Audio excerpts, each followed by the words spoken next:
ఇది సనాతన ధర్మంతో నడుస్తున్న దేశం, కర్మభూమి. మీరు పిచ్చి పిచ్చి వేషాలు వేయకండి.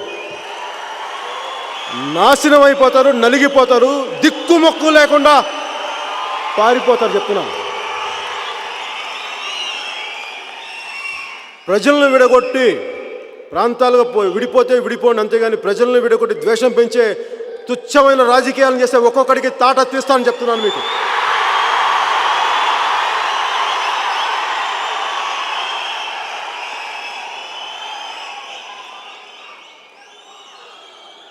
దానికి కారణం, ఈరోజు ఒబామా అమెరికా ప్రెసిడెంట్గా ఉన్నాడంటే దానికి కారణం కొంతమంది నల్లజాతి యోధులు హక్కుల కోసం పోరాడారు అమెరికాలో 1950లో 60లో.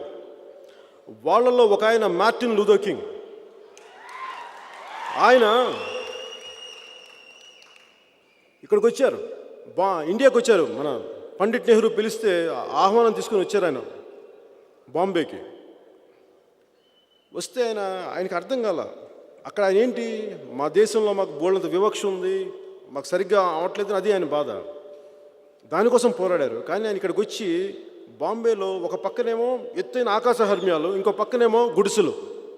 ఆయనకు అర్థం కాలేదు, మీరిద్దరూ ఒకళ్ళు ఇట్లాగే ఒకళ్ళు ఇలా ఉండి మీరు ఎందుకు కొట్టుకోవట్లేదు? ఇదే వేరే దేశంలో ఏ ఖండంలో అనేటువంటి రక్తపాతం జరిగేదే, ఎందుకు ఈ భారతదేశంలో కొట్టుకోవట్లేదంటే దానికి కారణం ఎవరు చెప్పలేకపోయారు, కానీ అది మనకు తెలుసు.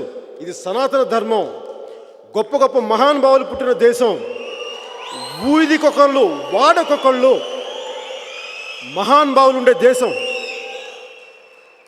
ఇలాంటి దేశంలో ఎంతమంది రాజకీయ నాయకులు వచ్చి ప్రజల్ని ఎంత విడతీద్దామన్నా, రక్తపాతాలు సృష్టించేద్దామన్నా అవి మీ పగటి కలలు.